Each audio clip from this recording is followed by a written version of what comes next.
Hello বন্ধুরা, গোয়েব ছেলে গার্ডেনে সবাইকে স্বাগত। আজকে তোমাদের সাথে আরেকটি নতুন ভিডিও নিয়ে চলে আসলাম 2025-এর। আজকে আমার ছাদ বাগানে উঠে একটি মনে হলো ভিডিও করা উচিত অনেক দিন পর। আর দেখা যায় কি কি ভ্যারাইটিতে ফুল এসে গেছে বা কলি আসছে বা ফল সেট হয়েছে, সেগুলোই তোমাদের সাথে আজকে তুলে ধরতে চলেছি।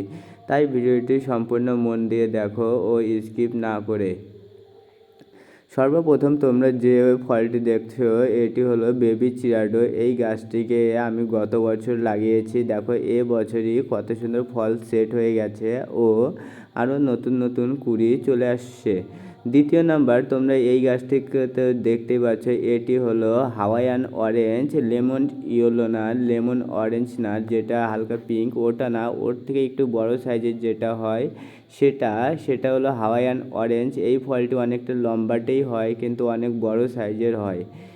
2 নম্বরে তোমরা যেই ডালটিকে দেখতে পাচ্ছ আমার হাতে, এটা হলো সেরা একটি ভ্যারাইটি আসন্তা 3। এই ফলটিও আমার গাছে দেখো ফুল সেট হয়ে গেছে, কিন্তু ফল হওয়ায় একটু কঠিন। তার কারণ এটি হলো ক্রস পলিনেশন, তার জন্যই।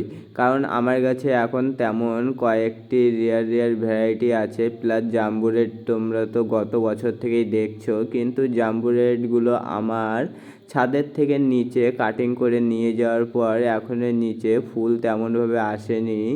তার জন্য একটু সমস্যার সম্মুখীন হতে হচ্ছে। অবশ্যই তোমরা রেয়ার ভ্যারাইটির সাথে কিছু কমার্শিয়াল ভ্যারাইটিগুলোও রাখার চেষ্টা করবে। আর এই দিকে দেখো আমার ছাদ বাগানে আরও একটি কমলার জাত, এটা হলো পাকিস্তানি কমলা। দেখো কত সুন্দর কমলা ধরে গেছে।